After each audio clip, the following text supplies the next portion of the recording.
Hello, everyone. Welcome to the Be Better Podcast. I'm Dr. Perkins, your host. Today, we have an exciting podcast called Be Better with Shifting Education Paradigms. And I have a great educational expert panel with me today. Panel, how are you ladies doing? Good.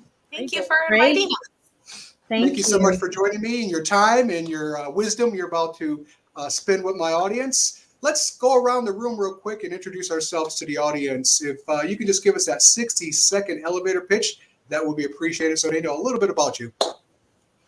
Hi, everybody. My name is Catherine Wright. I'm a principal at Joyce Clark Middle School in Sierra Vista Unified School District in Sierra Vista, Arizona. This is my third year as the principal here. Before that, I was the instructional technology coordinator for the district. I worked out of curriculum, and I went through the height of technology integration in COVID, so that was really fun. We were actually I think we set the stage. We couldn't have planned this any better. If we went one-to-one, I think a year later, we would have not been as successful, but we got it in right in time, and we had training for staff and students, and then the COVID hit, and we were prepared. We were very well prepared. But before that, I taught high school English, 9th and 10th grade. I worked with one of my best friends in the entire world. She taught me how to teach. I was a co-teacher for the 5 years that I started. And then my 6th year, I was solo, which was weird to go solo as a teacher because I'd always had somebody with me. But that was a wonderful experience. And then way before that, I worked for Child Protective Services. So I've always been student, kid-centered, trying to figure out how we can best help them so that they can make the best out of their lives. And I think education truly is that way. Thank you so much for that. Thank you for joining us. Miss Bonnie. All right. My name is Bonnie Gomez. I am the Chief HR Officer for Sierra Vista Unified School District. I have been there, I'm going on my third year. I have not been in education, but for this being my third year, my experience has been in HR in different avenues. I was in HR for a nonprofit health organization for quite a few years, and I was there during the whole COVID pandemic. I actually was on site. We were not able to work from home, so I don't know what that's like because we were needed during those times. Coming into the district, I felt like I wanted to expand my knowledge when it came to HR experience, but I understood that it was going to be quite a bit of a challenge. You can bring things from HR from different capacities, but when you're in a specific business, you sometimes have to look at it through a different lens. And so I feel like my experience working for a nonprofit and also working in other industries such as retail HR has really prepared me for being in educational HR.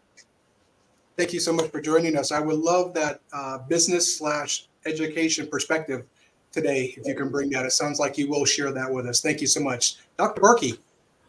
Hi, this is Danny Barkey, and I am a district support chief for the University of Virginia's Partners for Leadership in Education. However, I have spent most of my career in public schools. I was a teacher, high school teacher for 10 years, then became an administrator, a middle school administrator, an athletic director, then a high school principal, and later on central office, assistant superintendent, deputy superintendent.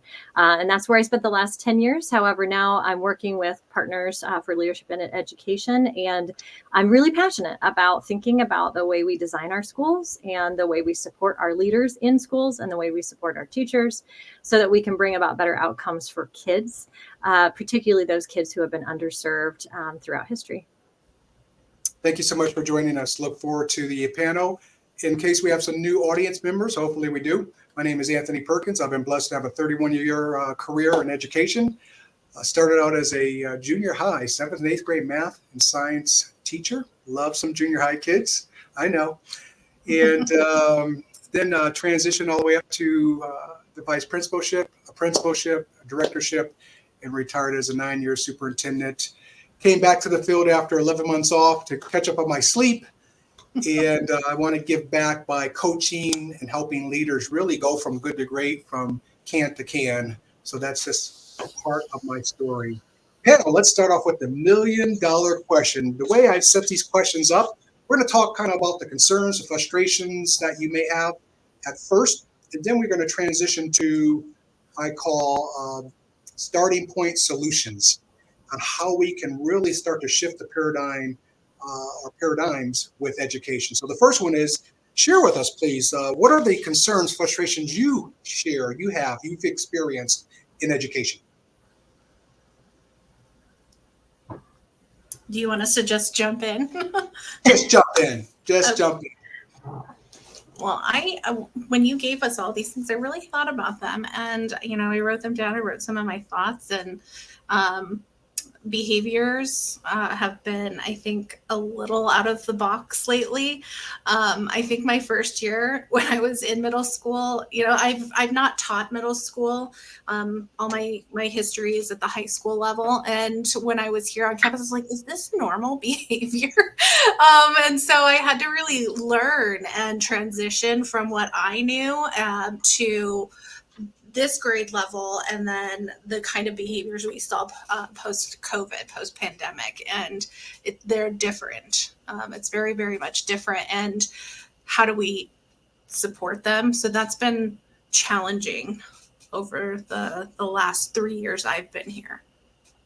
In your 3 years, have you seen any support from outside of the school or lack of support? It's really funny. This there's something to the third time's a charm type thing. And we've had, I think, a very successful third year. We've had a school resource officer assigned to us. And so one of the things that we've been trying to partner with our Sierra Vista Police Department with for, many years is where can we get that support? Because unfortunately, we have to call them and we need their support in certain circumstances, and having them on campus is really proactive rather than reactive. And she has a wealth of knowledge so that she can come in and help support her kiddos. And so that's something that has been really big in the last couple of years, seeing that type of support from the community, knowing that there was a need and that they jumped in and they were able to find a grant to get her to be on our campus. So that was really something that's helped a lot. I don't want to steal Bonnie's thunder about HR, but I will say one of my concerns is, of course, the workforce, especially post-pandemic. I do feel like in some areas of the nation that is starting to come back. It is much better than it was. However, I think it is more, my concern is more the perception of how difficult, how tiring, how maybe, the salaries aren't what they should be, that are keeping kids from entering the profession. And that really concerns me, because this is our future. And so we need to continue to attract and retain good people into the profession. And so that's a concern of mine. And I can't wait to talk about the solutions here in a little bit. Thank you for sharing. I completely agree with that. When I came into the district we were actually in the HR department in the process of rebuilding the entire HR department to be more aligned with recruiting and onboarding. There was some past history for the department that I'm not going to go into specifically, but there's some past history about the way that people were being interviewed, the follow through, the follow up. So when I got to that department, we actually had hired a recruitment and onboarding manager, and she has just taken the department into a different level when it comes to recruitment. Now, does that solve all of our recruitment challenges? No, but it does give us a better perspective of how we have improved. We put processes into place, checklists, steps. We've had better feedback from working with principals, getting them really engaged in the process. The community sees us, I think, as a better employer because of the fact that we've implemented those things, but it definitely has been a challenge. I have to be honest, I was quite surprised at the salary for teachers, especially for the amount of work that they do. They are the ones that are getting our children ready for the future to run the country, to make huge decisions, and for them to have all that weight on their shoulders and to be paid as little as they are, especially in the state of Arizona and also in Cochise County, was quite surprising to me. And that has probably been one of our biggest challenges, is to not only recruit, but also to retain our highly qualified teachers because of that reason. And the district has gone and done a number of things to help support, to give more back, but it's still not, we're still not quite there yet. So I look forward to hearing about ideas and suggestions of possibly what we could do to improve upon that. And you wonder why we are losing so many qualified candidates to the education field. And their number one thing I hear from them is the pay. I bet all of you know, like I know, of people out there who really want to make this impact with us, but it comes down to the pay. So that is a kind of a stinger for the education field.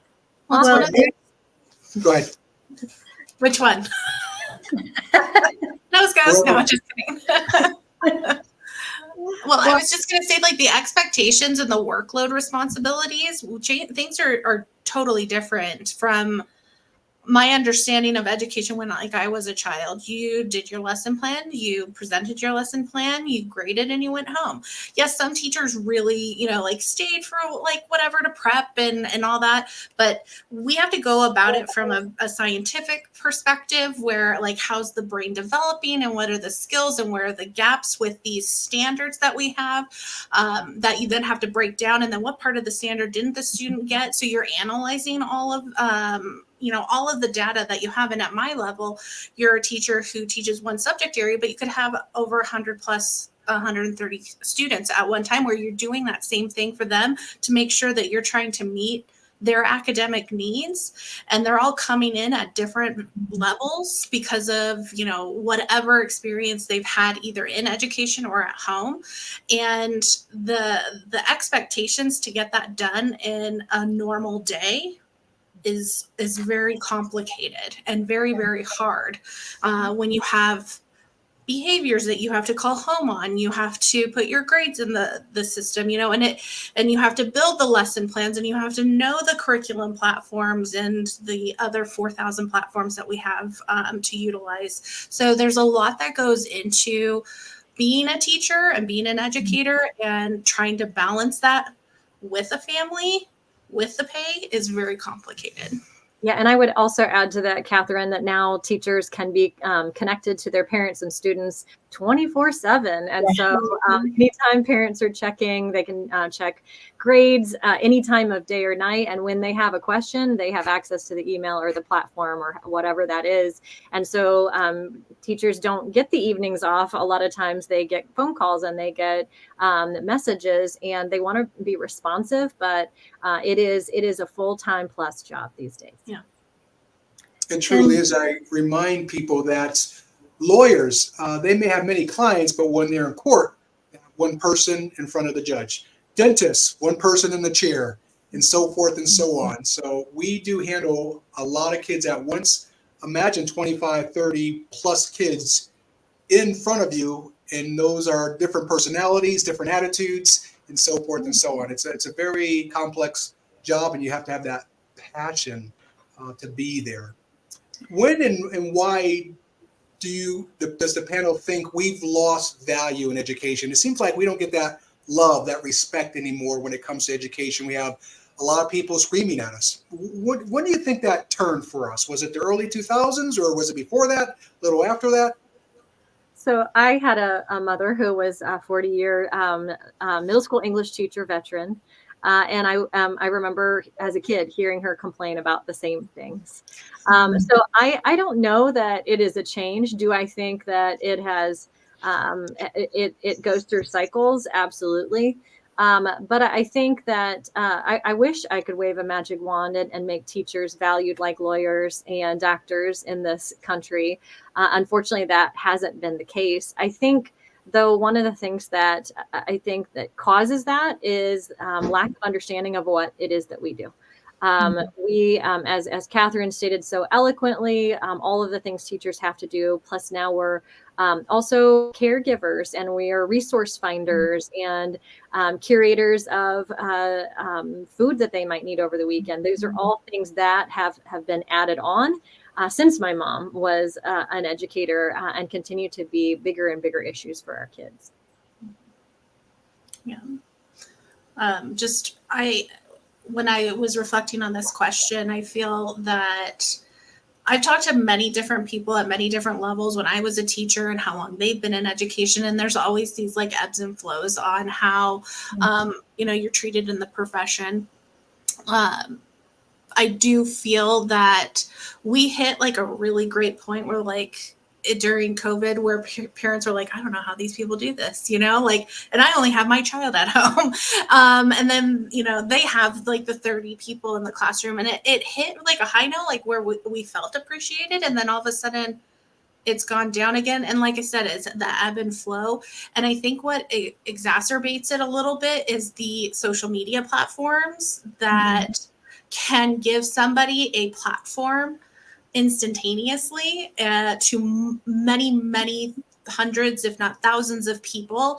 And it's from their perspective, but the way they can explain it or twist it, however you want to look at it, to benefit their perspective is very simple now.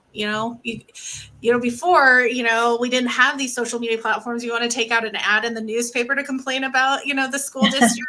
You can email it. You can send out a snail mail letter, but now you can hit somebody with, anybody who has like 1,000 people that they know. You can share it with everybody, and just like that, they get it. And so that makes it very complicated to come back from, because we have guidelines, we have expectations, we have laws that protect the students, it protects our staff, and we can't share the information, and they can have an opinion about their perspective very, very easily. Catherine, I think that's a unique point, and I'm going to share the opposite side of that too. Because of social media, we share our stories often, and it's very easy at the end of the day to talk about how difficult and arduous your day was and how stressed out and tired you are as an educator. And so I feel like even though those are all real things and we all face that we also have a responsibility to tell the beautiful story that, we work really, really hard, but we change kids' lives on a daily basis. And that is powerful. Agreed. I think being at the district, again, not having any experience with education, I don't have any children, so I don't even have that side of that experience either, is that we have been working on an uphill battle to change that perception of our district and public education in general. And so we are trying to highlight those positive things. Yes, unfortunately, social media, you have one person who doesn't know anything about education or students or even has kids in our district, and they're the ones blowing it all up. And people love to latch on to that. So we're trying to take the other perspective of all the wonderful, great things that our students are doing, that are being offered at our schools as an alternative to combat all of that unfortunate negativity that may not be coming from anywhere factual, but just by their own opinion. And that's created like different avenues and resources for us. Like I had to hey, can I add this job responsibility to somebody to, take some pictures of kids doing wonderful things out there, and, trying to spearhead the positivity so that we don't go down that route, because we can't. And so we want to make sure that they see all the wonderful things that we do. That's so important, Catherine, because I think we're one of the unique professions in that most everybody has been a part of our organization for a large part of their lives. Most people have gone to school, right? And so I think that most people also assume that school is very much the way it used to be. that everybody knows, like I know the school business. Well, we know that since COVID, things have changed drastically in the classrooms. And I think that the perspective of our community and parents, they don't know exactly how it's changed yet. And so I think that the fact that you're trying to tell that story and paint a picture for them about how learning might be different than their experience, I think is a really important way to do that. We have to remind the public, because you have been to school doesn't mean you really know school. You don't really know education. I think also social media coming on board and reminding people that feelings aren't facts in how we feel about something. We really need to step back, put ourselves in their shoes, and then try to understand, or even meet with the teachers and the principals to truly understand. So I think people need to slow down and really learn what's going on, understand before they kind of judge, will be a help. Now, we know teachers are frustrated beyond their mind with lack of pay, lack of leadership, very little resources, dwindling support from parents. How can stakeholders rebuild teacher confidence, impact, and influence? Such a big question. And I know Bonnie and Catherine are going to have some great things to say, but I'll just jump in and say that teacher salaries is not, I think we can all work to improve upon it, but we get what we get from our states. And, you know, that is hard to shift. However, this idea of leadership, that is something that we absolutely have direct control over. And we all know, we've all been in jobs that we loved, that we didn't make a lot of money in.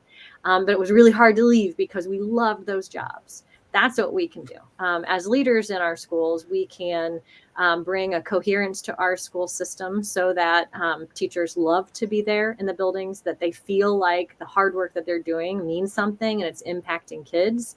And we can give them shared leadership responsibilities. It doesn't have to be all on the shoulders of the principal to do the work in the building. And when people have those experiences and they feel like they're part of something bigger than themselves, they have a tendency to want to stay, even if the salary isn't what they want it to be. Yeah. That's one of the things that we've been building and trying to build in Sierra Vista is that leadership capacity. You know, we've been working with Danny and the UVA PLE for a couple of months now, and I feel like it's transformed some of the things that I've been doing and the expectations that I've had, not only on myself, but then also building that capacity for the team. And they feel something connected to the transition that we're seeing on campus, because you can have all these lofty goals and you can say, hey, we need to get here, and we're stretching ourselves to the limits. But how do you focus on that work to really make sure that you feel like you've completed something and that your students have thrived in that situation? And looking at data points and data markers, you know, are we hitting these things? And that capacity has, I think, a huge impact on the culture on campus, which can really change how we're doing business. And like you said, Danny, like get people to want to stay, because pay is one thing. And I don't think any of us come into this job saying, I'm going to make so much money. But we also know that feeling a part of, like you said, something bigger than us, and that we are transforming a lot of people's lives all the time, that it's huge. And that's something that I think we can work towards creating really compassionate, you know, positive culture driven places for our staff and students. Yeah, and I would love to have a conversation with Bonnie sometime offline about this idea that, you know, the states have really decreased red tape and allowing people who have not had a traditional path to being a teacher to become educators, especially in the career and tech ed realms. And one of the things that's so gratifying when we bring folks like that, industry partners on board, one of the things that they love is they love the schedule. They love to have, you know, a couple weeks off at Christmas. They love to have some summertime off. They didn't have that when they were in industry. They love to have secure insurance, and they love to be a part of kids' lives. They love to feel like that they're not just punching a clock, that they're doing more than. And so those are some things we have going for us that I don't think that we often exploit and allow people to see, come on in and see what you can be. My husband is a career and tech ed director in Warsaw, Indiana, and he has hired several folks who have been in industry. And when they come in, they realize, wow, this is a whole new realm for me to be effective in and use my knowledge, but also get to be with kids and change lives. And so that's been a huge selling point, even when maybe the salaries are not. How can that leads us to how can the politicians, governing boards, and what I consider our young parents really become our best friends again? I did a keynote about 6 months ago at an educational conference. And one of the things I brought to everyone's attention in the audience was that I believe politicians, because they make educational decisions for us, should be in classrooms twice a month, something to that extent, to really understand the pulse of what's going on in the classrooms before just saying X, before just saying Y. I also feel that governing board members should be, I know we educate them here in Arizona, but they kind of go off course sometimes. They should be in classrooms from time to time. And then our young parents. I was blessed to be at a school. It was called Magnet Traditional School in Phoenix, Arizona, in the Phoenix Elementary School District. And it was unique in that district because you had to, it was part of your compact. You had to come to the PTO meetings, and you had to be in the classroom so many hours. And just those two little elements really helped us become true partners. So my question to the panel is, how can we get people more involved, our politicians, our governing boards, and our parents today? What do you think are some ideas? Well, right now, some of our governing board members do attend our classroom visits that we call the learning walks. So last year was the first year as being on the learning walks for my second year that we saw governing board members participating. So that was very unique because prior to that, the first year we didn't see that. So it gave them another perspective of what was happening in the classroom, some of the things that we talk about with regards to curriculum and some expectations. And so I think it opened the eyes of some of our governing board members because, again, if you don't have an active student in the school, even if it's a grandchild that's in the school, you really are not involved. I myself, even though I work for the district, I still say I'm not an expert in education. There's still so much for me to learn. And by the governing board members participating, they then can talk positively about what's happening. And so what it did was then during a governing board meeting, when they have an opportunity to share any comments, they were talking about, well, we went to this school, we went to that school. It was a great learning walk, what we saw today. So it really put it out there in the public that they themselves are seeing positive things happening at the schools. Bonnie, I think that is an awesome thing to be doing. And I think it's a great strategy for us all to consider.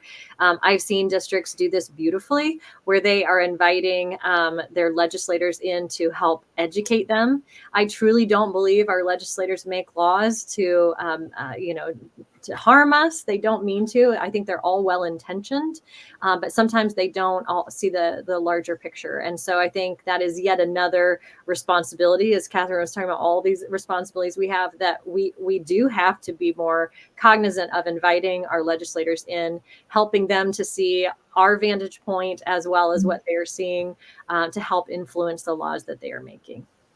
One of the things that, it's spreading yourself outside of your site, providing or joining those committees or summits or networking. I always scratch my head at networking, and I was like, are we just going to go to a conference and see people? But it's who you end up meeting and how that can be completely impactful to what's going on, and getting those people in the door, like, this is what we're dealing with on a daily basis. How can you support that? How can you see that person sees it, they tell the next person, and it starts to spread like wildfire. It's positive. Even the negatives can be like, man, this is what they're dealing with, and we need to help them. What is our society doing? What's our community doing to really impact what's going on? And I think that that's part of our responsibilities as school leaders as well, is to think outside of the box, think outside of our walls. How can we bring them in to see what's going on, showcase to our families and our students the things that our community has to offer them, or you could seriously disappear and then somebody else is writing your story and you were just a blip. So you have to really be active in searching for those moments and just grasping them. I really think that you need to do that as a leader. Before we transition into the starting point questions, I have a surprise question I didn't send you guys, and I'm going to put it on a milk cart. In one word. Now, you have to do one word. What is missing in education? So my one word would be support. Panel, what is your one word of what's missing in education? Can I do two? All right. Unlimited budgets. Oh, unlimited budgets. Nice. NASA would like that too. No questions asked. Just let us buy whatever we need. Okay.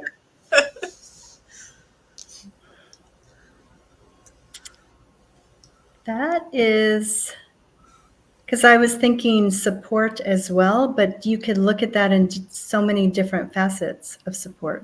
Maybe break down one branch of that then. How about that? I'm going to go with community support because that's something that we have been talking about and working on, especially at our district, to include parents in that. So my one word is infrastructure, but it needs some explanation. I feel really strongly that we, over time in education, we keep adding Band-Aid fixes and we keep adding on to a very complex system. And what we need to do is go back to the infrastructure and rebuild and design for the outcomes that we want to see. And so if we keep adding these Band-Aid fixes on, we're just going to get this convoluted, messy structure. And what we really need to do is shore up the foundation and build it back better. Nice. My one word now is ditto. Yeah. Double ditto. Nice. Yeah, that's great. All right, let's transition to starting point solutions. What are starting points to shifting the education paradigms that we have coming against us in education? Where should we start? Well, I think Danny just hit the nail on the head. We need to really look at our structures, and it's convoluted. I'm joking aside, budgets, finance, school finance, it's an act of Congress to spend your budget.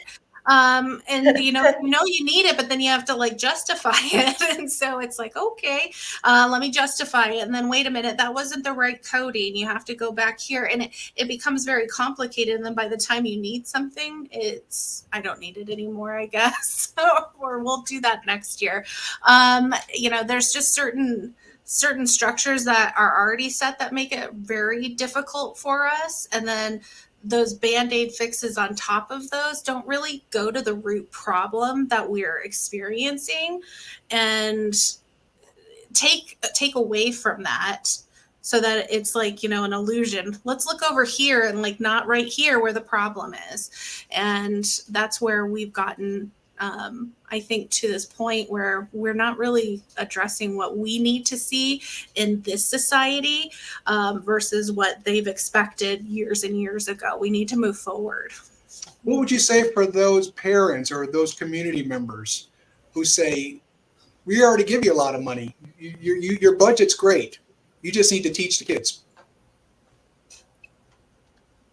come on in and see what we're working with. I think that, I've seen also some districts do some successful things with inviting in community members, asking them to be kind of champions of the school district. And while they're here, educating them on what we're facing, the good, the bad, the need help with, and engaging those folks to be warriors out in the community to say, oh, you heard that about purchasing school buses? Let me tell you, because I actually heard it from the superintendent.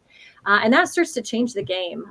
You asked what we need, and I think what I would say is intentionality of our systems. So we need to build systems that get our desired outcome, and we need to be really clear on what our desired outcome is. If it's that our tier 1 instruction needs to be stronger, then we need to have a narrow, laser-like focus on the action steps to get that done. And I think that in education, we're sucking fumes. A lot of the time, we're just being reactionary to what we're seeing on the ground, Yes. because that's the world we live in. But if we could change the paradigm, and we could be reflective, and we could build systems that get to that desired outcome, things would be very different.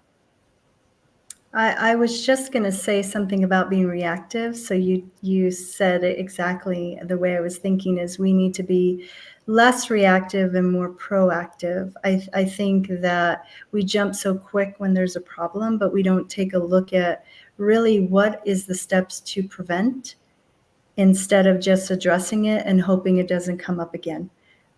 So yes, I agree with that completely. There's so many moving parts: the training, the personnel, the communication to, staff, parents, community, and then layers to get to a decision to put it into place, so that you have, that stakeholder agreement and buy-in. It gets really complicated. And then we are very much like, these are kids' lives. We have to hurry up and put it into place so that we're making the best decisions for them, but also realize that it does take time to move a ship. It doesn't just turn really quickly, or we're going to capsize and it's not going to be successful. And so we have to be okay with what our current status is and keep moving forward while giving ourselves time and the reality that it's going to take time to change this course of action that we're on. Well said. Going from kind of a current state to a desired state, or a high expectation state, it takes time, and people want changes. We seem to be in a we want things tomorrow mode in society today, and sometimes you just have to slow down and say, okay, we're working on the work, and as long as it's going in a positive trajectory, we're okay. We're doing well. Yeah, but I think we have a large responsibility in that. I remember being one of my first administrative positions was a middle school assistant principal, and we were receiving failing grades from the state. And I remember, preparing for that grade to come out. It was going to be a D that year, and knowing that the community was going to be upset about it. And as opposed to wallowing in like, yeah, we're a D again, it was, let's talk about what we're going to do to fix it. And what the community can do to support us. And it really started to change the narrative in our community. And we were able, just in a couple of years, to increase our letter grade to an A. And that was because of people coming around, and that story that we were sharing of, yep, be part of this initiative to get where we want to get, as opposed to, make excuses for where we're at. I love that mindset of, let's fix the problem. Let's not talk about it. Let's fix it. We already know what the problem is. So let's move forward and fix it. And we have to shift, I believe, mindsets, because a lot of people are stuck in problem, bad. Okay, let's get over here. Let's fix. Well, not only that, the problem seems so insurmountable. And so that's why it can't just be Catherine as the principal of her building that fixes the problems that are happening in her building. She has to share the leadership with her teachers and community members and parents and even students. They have great ideas. So I think engaging all of our key stakeholders in this work and asking people to be part of the solution and not the problem is a really daring move, and something that needs to happen. Absolutely. How can educational leaders really improve their leadership to help build a true culture within their school environments? I think that could be one of the questions. Can you repeat that last part? So there was a weird noise. Yeah, some weird noise came from somewhere. How can educational leaders improve to build on true culture within their school environments? We get some concerns from teachers, from the public, that the leaders are struggling. So how can they improve, the educational leaders, to really help with some starting points to really push education forward? They have to be intentional and communicate. Yes. That was something that I've learned over the course of the last couple of years. You can't communicate enough, but you have to also communicate the right way, on the right types of platforms, and there is a right amount. Sometimes like you overwhelm them with stuff, so if you could put it into one place, it's easier. And hitting the areas on multiple levels. Some people are, I want to go to a website and look at this. I want to read my email. I want a text message. I want a social media blast. So, you have to be very intentional with the different audiences you have, and you have to build the trust. It doesn't come automatically at all. I mean, at any level anymore. Just because you're a building level principal, you're the superintendent of a district, you're the president of the United States, automatic respect for your position isn't given. And so you have to earn that through trust, and you have to be effective in what you're doing, and you have to be consistent in what you're doing, or it's going to fall. It's going to fail. Well, and I think the other piece of it too, which I'm learning more as I've gone through this PLE process, is explaining the why. So when you tell somebody, just do this, you're communicating it to them, but if you don't explain the why behind it, they're never really going to understand or even get buy-in to why you're doing what you're doing. And I have actually used that tactic a lot with my staff in explaining the why behind the things that we're doing. And I think it's important to explain that. Why are we doing this? What is the importance of it? What is your piece of it, your involvement in it? And how are you going to help us move this forward? I think it's also inclusion and not siloing people. I think that happens on occasion. And so it's the inclusion. And I think it helps people to feel more valued. And when that's coming from your leader, I think that's very impactful.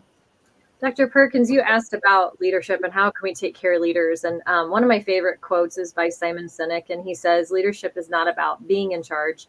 Leadership is about taking care of those in your charge. And that's a quote that I always go back to, because as a building leader, you feel like you have to, or a district leader, you feel like you have to be the one in control and you have to be running the ball all the time.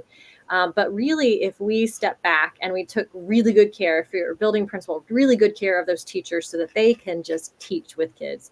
And if you're a district leader, you're taking really good care of those principals so they can just lead their buildings. And if you're a superintendent, you're taking really good care of your district team so that they can support the district. Man, things would be different.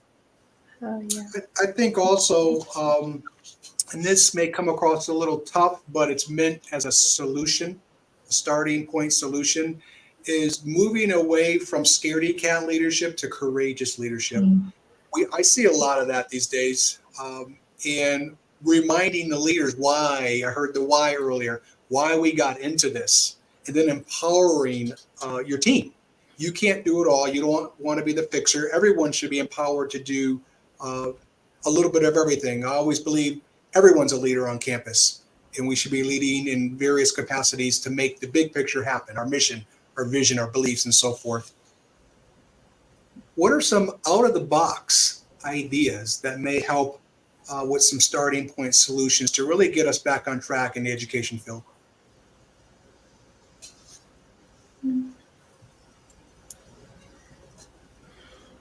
I'd love to, I have two children who are getting ready to, one's in college and one's getting ready to head to college. And one of the things that I always worry about with my teacher friends is that how we talk about our profession to our children.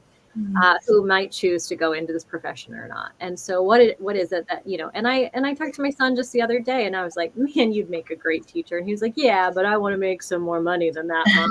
And I said, well, get that. But I still have this feeling that he might end up one day back in education, because he is a person who could change kids' lives. And so I think narrative is really important. The story we tell people, not just our kids, our community, our friends, about what it is that we do. And instead of, beating the drum of stress and too much, all of that is true. But how can we tell the great things that we're doing with limited resources? How can we tell the game-changing stories of children in our care, to be able to change the mindsets of, wow, you do that every day. When my husband and I were young, we live in a community that is the biomedical capital of the world. And so a lot of people who work in that industry, and we would go to parties, and when we would talk about work, people would just be like, wow, it sounds like your job is super interesting. And we're like, it is. It is really.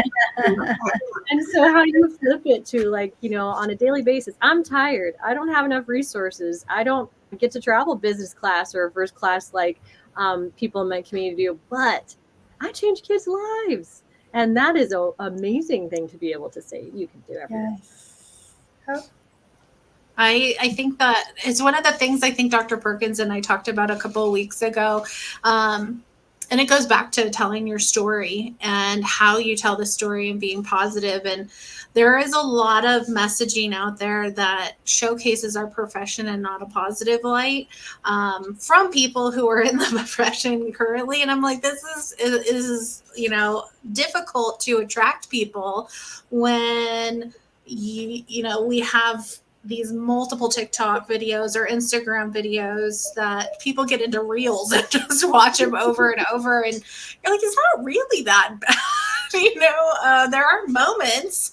There's moments in any profession, I think, that you're just like, okay, that was a rough one. But, telling your story and changing the narrative, I think, Danny, that was perfect. Like, this is a great profession. You get to, hang out with kids and change the trajectory and do fun things with them if you choose to go that route. And that's what your kids are going to remember. They're not going to remember chapter 5, page 10. They're going to remember, my teacher took me out and we did class outside multiple times and it was great weather. And we were able to connect, what our story was with, like, the environment around us. They're going to remember those types of things versus, the chapter and the page number. And I think that being positive about that and, like, maybe changing the systems and the structures so that it fits the type of students we have now and the type of professions they're going to be choosing is going to be huge. No longer are we just, pumping out people to be in the workforce. We need think tanks, and we need to challenge our students and the way they're thinking and the way they're looking at information. They don't have to come up with an answer right away. It's not black or white, but it's gray. And how did you get there? And explore that thought process, and that learning style is going to be really huge for what we expect from our workforce in the next several years coming up. And we just really have to change the way we do business, I think. And that's a lot. That's a big ask. It's a big ask. It's a big ask. But, I think when you're around educators a lot, you realize just how many just amazing individuals go into this field. And I think that's probably part of the reason why people maybe look at us like they do. I think society preys on the fact that most educators become educators because they feel called to do so. It is not the money. You are absolutely right, Catherine. It is not for fame and glory, because none of that's happening, but it is because they feel called to do it. And so the salaries are low because people will do it anyway because they're called to do it. And so I think that changing the narrative really needs to happen, and selling the good. I recently had a conversation with someone who was talking about the fact that, no longer can one spouse, be the breadwinner and the other stays home with children. And that's true almost of any profession that you want to get into. But the other thing is how are we marketing the fact that if you're an educator, you get to go through school with your kids. I was blessed. My husband and I were both educators, and at one time or another, our kids were in buildings that we were either leading or teaching in, and we got to watch them grow up and be a part of that. And even better, we got to change the educational environment they lived in with our leadership, so that they had a more positive experience, and there's benefit in that as well. Again, we made a paycheck, not a huge one. My out of the box would be, and I kind of mentioned it earlier. Again, I was fortunate to be at a school where it was mandatory that they had to come, our parents had to come to PTO meetings. Now, I misspoke a little bit. They did not have to come to every single PTO meeting. We had 10 throughout the year. They had to come to 7 out of 10 PTO meetings and give us, I think it was 5 volunteer hours per year. I would recommend at this stage, because if parents are truly invested in their kids, which I believe they are, with love, with resources, with caring and so forth and so on, why not say, come to 7 out of 10 PTO meetings, or if you can't do that, give us 5 volunteer hours over the entire school year. This way there's some connection, there's some partnership, and that's a time again to invest back into your kids' education. You get to learn about the education system and get a feel for it.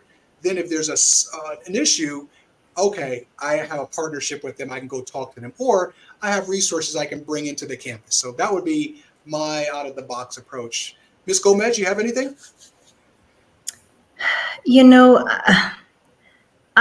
To be honest, I'm really not sure. I think that the idea of the volunteer, is what you talked about, is really something that can be utilized.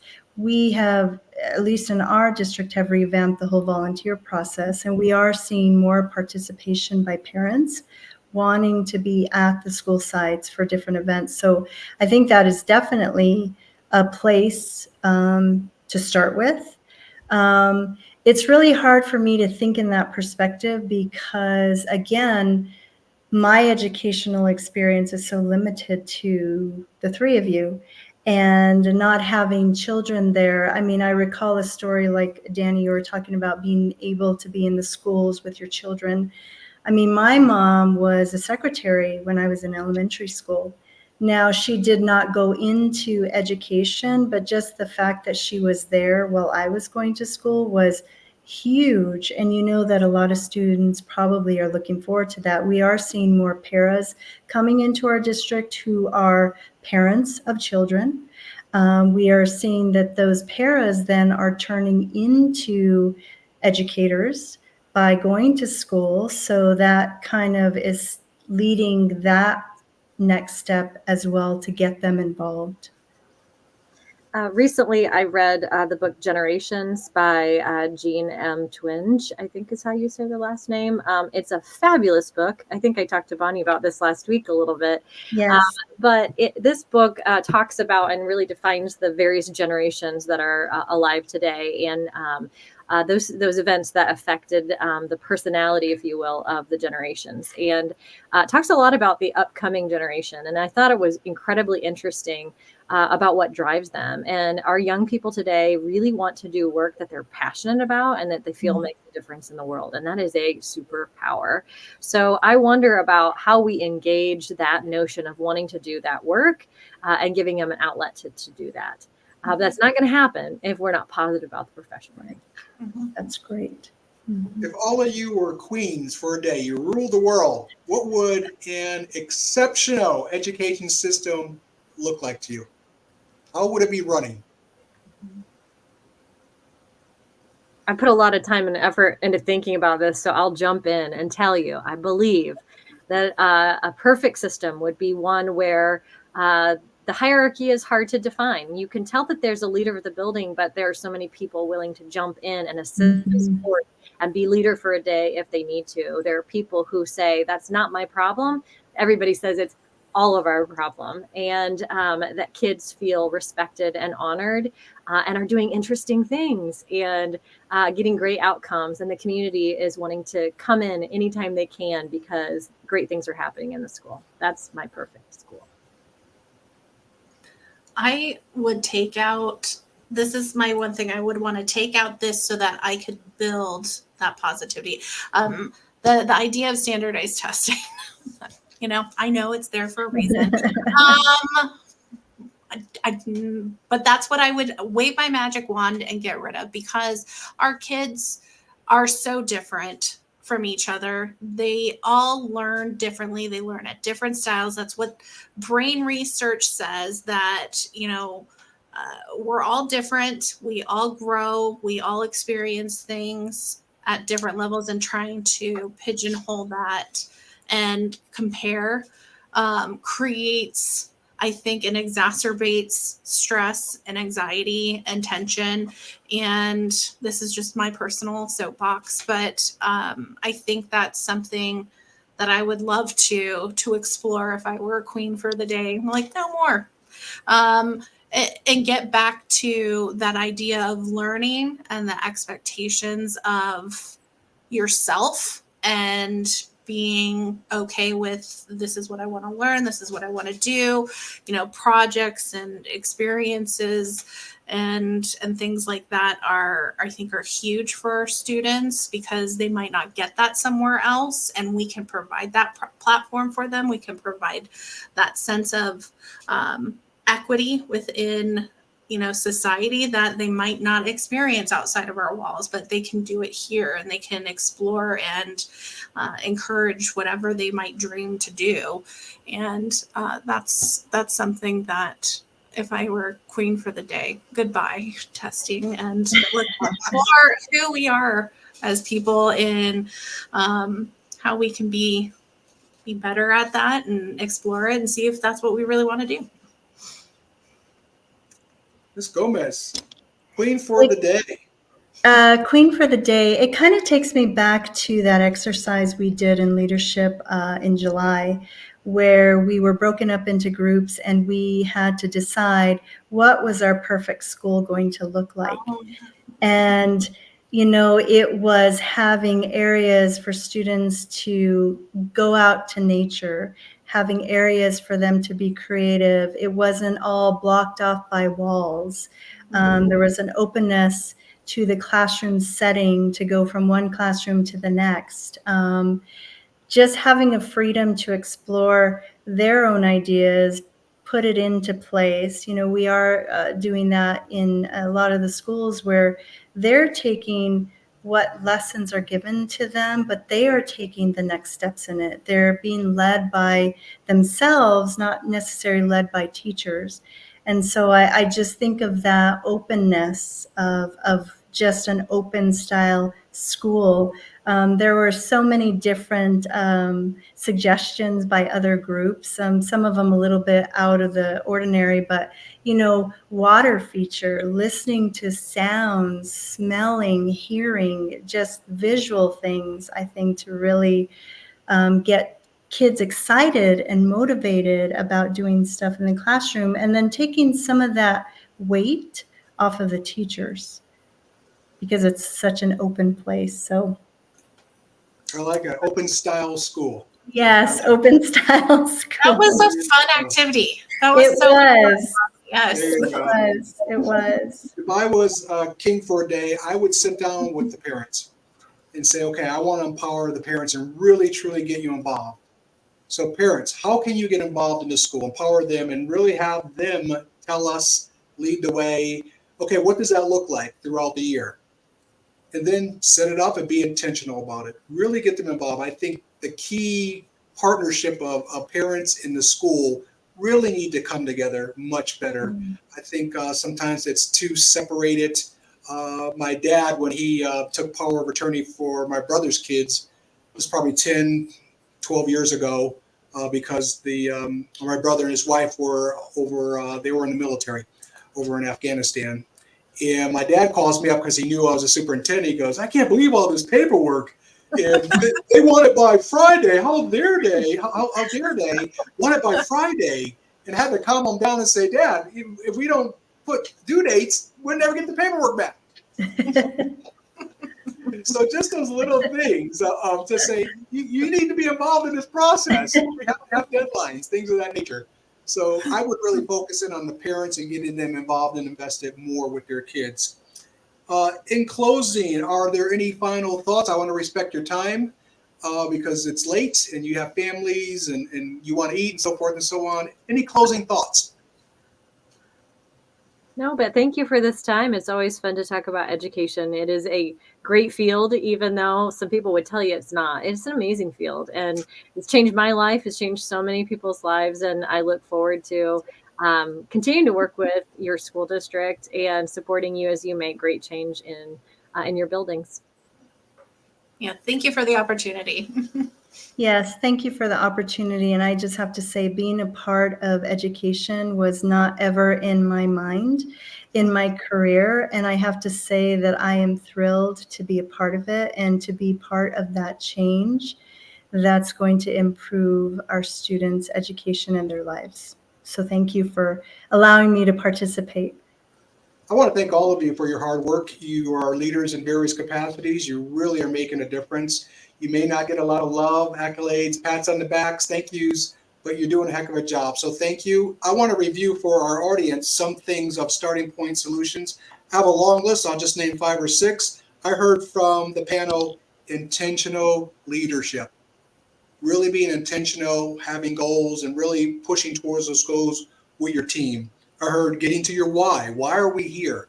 Is it about us, the adults, or the students? Bringing them up from where they're at to higher levels in their education and social aspects. Empowerment, inclusion, telling your story. Involvement, think tanks, really us thinking about things, processing things before we jump into things and making that our temporary Band-Aid I heard earlier, or Band-Aids. And then removing the assessments. I love that piece. I think we need to reduce it because obviously we know we need some summative assessments to see progress or regression, but I think we're just way too much testing. And I heard real life lessons going towards that. Ms. Gomez said the open style school. I love that. Getting the kids out there and learning, exploring, discovering.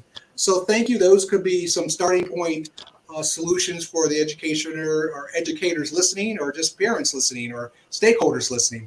Thank you to the panel. Thank you so much. If you guys can hang on, I would love to do a debrief with you. Just give me a second, please, okay? Right.